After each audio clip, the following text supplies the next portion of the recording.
वैज्ञानिकों का अनुमान है कि हमारी आकाशगंगा में 100 अरब से 400 अरब के बीच तारे हो सकते हैं। हमारा सूर्य भी इन्हीं में से एक मध्यम आकार का तारा है।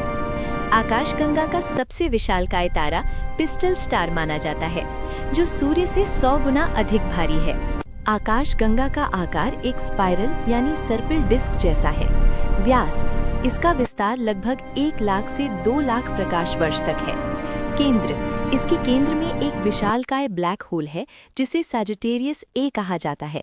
इसका द्रव्यमान हमारे सूर्य से लगभग 40 लाख गुना ज्यादा है।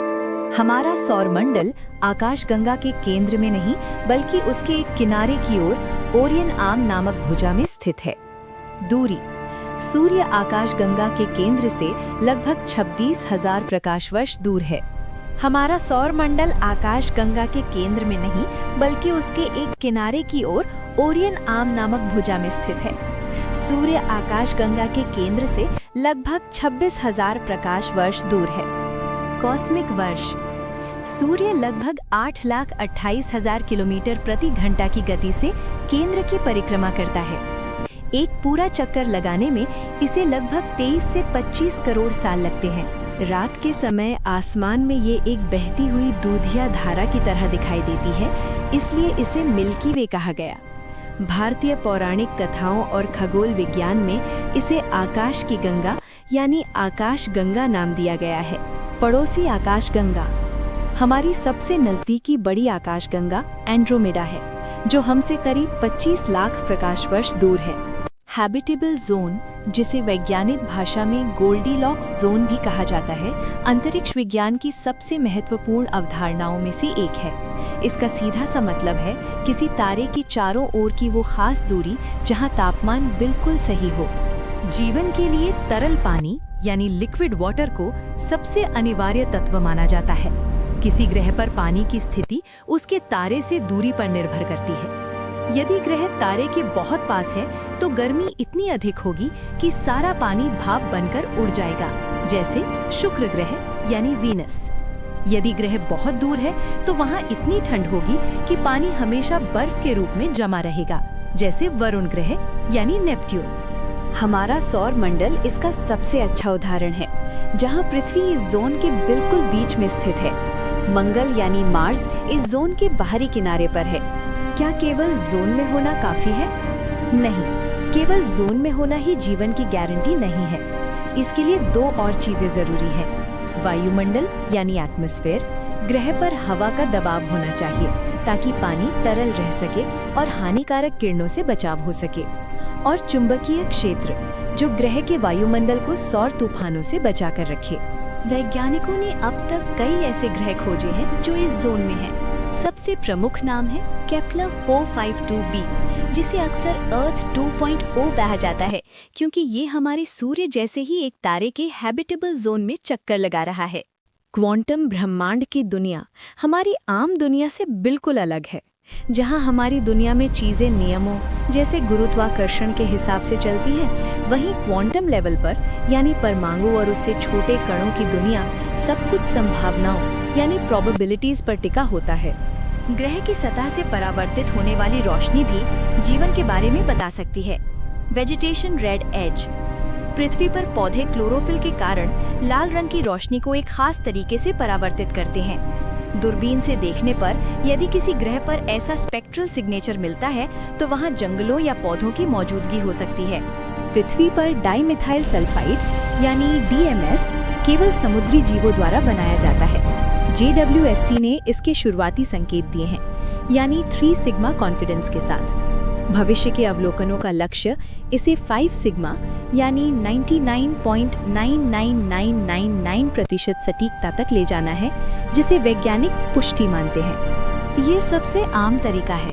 कुछ गैसें ऐसी होती हैं जो प्राकृतिक रूप से ज्वालामुखी या चट्टानों से कम मात्रा में बनती हैं, लेकिन जीवन, पेड़ पौधे या बैक्टीरिया इन्हें भारी मात्रा में पैदा करते हैं। अमोनिया की अनुपस्थिति ये संकेत देती है कि ग्रह के ऊपर एक घना वायुमंडल है और नीचे एक विशाल जल महासागर मौजूद है, जो जीवन के पनपने के लिए आवश्यक है। पृथ्वी पर DMS केवल जीवित जीवों, मुख्य रूप से समुद्र में मौजूद फाइटोप्लैंक्टन द्वारा ही पैदा किया जाता है। हालांकि अभी इसकी पूरी तरह पुष्टि होना बाकी है।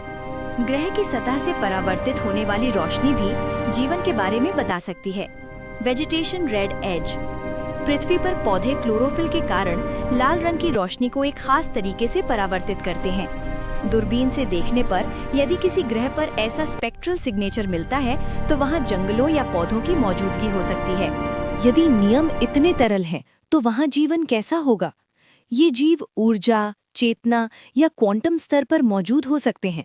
उनका संचार शुद्ध विचार या गणितीय समीकरणों पर आधारित हो सकता है। देखते हैं तो ये नीले और सफेद रंग का एक शांत गोला लगता है, लेकिन करीब से देखने पर हमें पता चलता है कि ये केवल एक प्राकृतिक ग्रह नहीं है। ये अरबों लोगों द्वारा निर्मित एक विशाल इंजीनियरिंग परियोजना है। सदियों से मानव ने पृथ्वी की सतह को मौलिक रूप से बदल दिया है। ये कहानी उन अविश्वसनीय नवाचारों और साहसिक निर्माणों की है जिन्होंने हमारी दुनिया को नया आकार दिया। एंड्रोमेडा हमसे लगभग 2.53 मिलियन यानी 25,03,000 लाइट ईयर्स दूर है। प्रकाश वर्ष का मतलब है कि एंड्रोमेडा से निकलने वाले प्रकाश को हम तक पहुंचने में 25 लाख साल से भी ज्यादा का समय लगता है। ये एक सर्पिलाकार आकाशगंगा है जो हमारी मंदाकिनी से कहीं अधिक विशाल है। इसमें अनुमानित 1 ट्रिलियन यानी 10 खरब तारे हो सकते हैं, जबकि मंदाकिनी में लगभग 200 से 400 अरब तारे माने जाते हैं।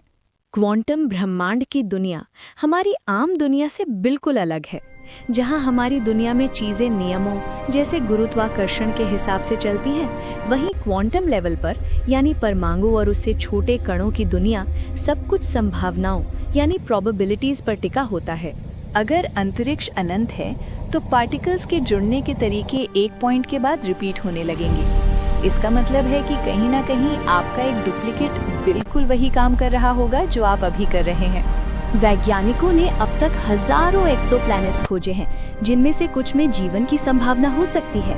हजारों वर्षों से मनुष्य आकाश की ओर देख रहा है। गैलीलियो के टेलीस्कोप से लेकर आज के जेम्स वेब स्पेस टेलीस्कोप यानी JWST तक हमारी खोज ने हमें सिखाया है कि हम इस अनंत विस्तार में एक छोटे से बिंदु के समान हैं। खोज का मुख्य उद्देश्य ये समझना है कि क्या हम इस ब्रह्मांड में अकेले हैं? मंगल ग्रह पर पानी के निशान और गोल्डीलॉक्स जोन में स्थित ग्रहों की खोज हमें ये सोचने पर मजबूर करती है कि कहीं ना कहीं जीवन पनप रहा होगा। इंसान और बड़े जानवर तो बहुत ही हाल के समय में आए हैं, इसलिए संभावना अधिक है कि यदि हमें किसी दूसरे ग्रह पर जीवन मिलता है तो वो अपने विकास के प्रारंभिक चरण यानी माइक्रोबियल स्टेज में ही होगा।